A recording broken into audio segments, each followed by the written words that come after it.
Mumbai Indians ఎప్పుడులాగానే ఈ season కూడా begin చేసింది ఓటమితో. ఇది ఇప్పుడు కాదు కదా, 2013 నుంచి ఇదే స్టోరీ నడుస్తుంది. ఈ ప్రతి సీజన్ ఫస్ట్ మ్యాచ్ ఓడిపోయింది, తర్వాత కప్పు కొట్టింది. ఇదేం ప్లాన్ మనకు తెలియదు, గాడ్స్ గ్రేట్ ప్లాన్ అనుకుంటా. కానీ ఈ మ్యాచ్ కొంచెం డిసప్పాయింట్ అయింది ఏంటి అంటే సూర్యకుమార్ యాదవ్, రోహిత్ శర్మ డక్అవుట్ అవడానికి ఊహించాలి. సూర్యకుమార్ యాదవ్ భారీ స్కోర్ చేస్తాడు అనుకున్నాను నేను, కానీ ఇంగ్లాండ్ మీద తను భారీ స్కోర్ చేయలేదు. అది నాకు కొంచెం భయంగా ఉంది సూర్యకుమార్ యాదవ్ ఫామ్ మీద. కాకపోతే సూర్యకుమార్ అవుట్ అయినందుకు మాత్రం ఎవరిని ఏమన్నా ధోని డంపింగ్ చేసింది 0.1 seconds అన్నాడు స్పీడ్. నేను రిప్లై చూసినప్పుడు సూర్యకుమార్ యాదవ్ ఫ్రంట్కి వెళ్ళాడు, బ్యాట్లో ఎత్తాడు, పైకి వెళ్ళా.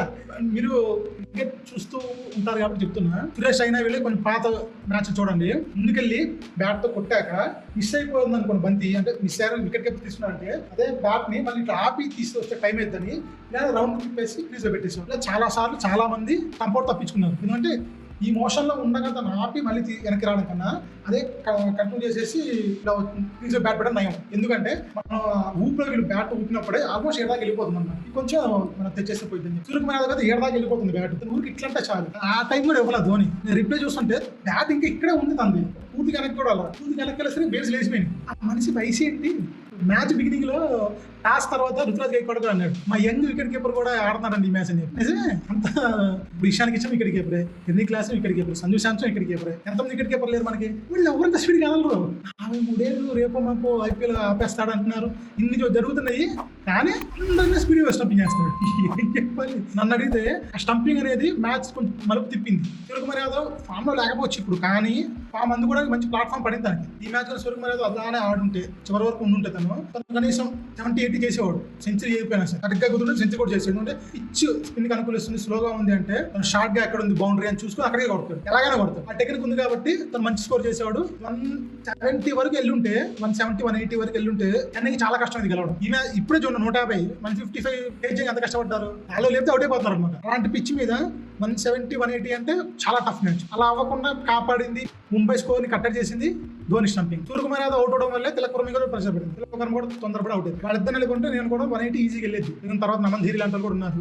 ఎక్కువ వాళ్ళకి ఒక 6, 2 6 కొట్టారంటే వాళ్ళు కొట్టేస్తారు. మ్యాచ్ మలుపు తిప్పింది ధోని స్టంపింగ్. నేను ఎవరికైనా అదే చెప్తాను. మీకు కాదనిపిస్తే ఎందుకు కాదనుకుంటున్నారు చెప్పండి, కామెంట్ చేసి చెప్పండి. నేను అన్ని ఆర్గ్యుమెంట్లు వినాలి రెడీని. అదే నా ఆర్గ్యుమెంట్ ఏంటి అంటే ఆ స్టంపింగ్ మ్యాచ్ మలుపు తిప్పింది. సూర్యకుమార్ అవుట్ అయ్యాడు, వెంటనే తిలక్ వర్మ అవుట్ అయిపోయాడు ప్రెషర్లో. వాళ్ళిద్దరు అవుట్ అవడంతో ముంబై నుంచి ప్రొజెక్టెడ్ స్కోర్ తన వాళ్ళు 180 దాకా వెళ్తారు అనుకుంది, బమ్మని పడిపోయింది. ఇది మాత్రం నా అనాలిసిస్ ప్రకారం కరెక్ట్ అనుకుని చెప్పండి. చేసింగ్ లో కూడా రచిన్ రవీంద్ర చాలా సహనంగా ఆడాడు. మామూలుగా అయితే రచిన్ రవీంద్ర బాధేశారు, అవుట్ అయిపోయి వెళ్ళిపోతారు. లాస్ట్ ఇయర్ కూడా తను ఓపెన్ చేసినప్పుడు ఫస్ట్ 2-3 మ్యాచ్లు బాగా, తర్వాత సరిగ్గా ఆడలేదు అంటున్నారు. కానీ తను బాగా ట్రై చేస్తున్నాడు, అవుట్ అయిపోతున్నాడు అంతే. కానీ ఈ మ్యాచ్ జాగ్రత్తగా ఆ బాధ్యతని రుతురాజ్ గైక్వాడ్ తీసుకుంది. ఈ రుతురాజ్ గైక్వాడ్ గుర్తొచ్చింది. తను ఓపెనింగ్ ఎందుకు రాలేదో నాకు అర్థం కాదు. రాహుల్ త్రిపాఠి డిసిగ్నేటెడ్ ఓపెనర్ కాదు కదా, అంతకుముందు ఐపీఎల్ కూడా తను ఓపెనింగ్ చేయలేదు, వన్డౌనే వచ్చేవాడు. అలాంటి వాడిని ముందు పంపించి తను ఎందుకు వన్డౌన్ వచ్చాడు రుతురాజ్ నాకు అర్థం కాలేదు. మేబీ టీమిండియా కోసం కావచ్చు. టీమిండియా ఓపెనర్ గా జైస్వాల్, అభిషేక్ శర్మ, గిల్లు ఈ ముగ్గురు ఉన్నారు.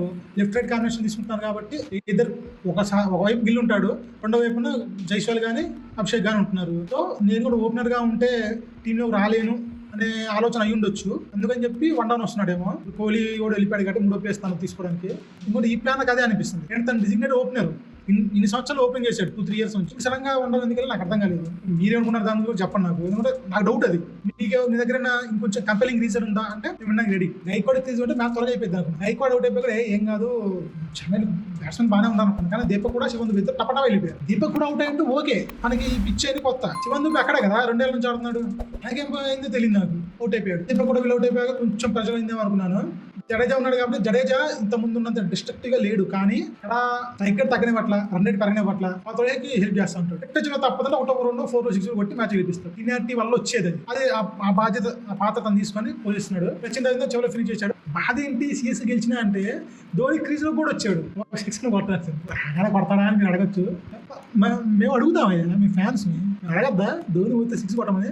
2 మంది తినేసాడు ఊరికే. 6 కొడితే మ్యాచ్ అయిపోయేది. నేను కూడా రచిన్ రవీంద్ర కోసం వదిలేసాడేమో, రాసిన అవసరం లేదు కదా. రచిన్ రవీంద్ర 6 కొట్టాడు, ఏమైంది గెలిచారు.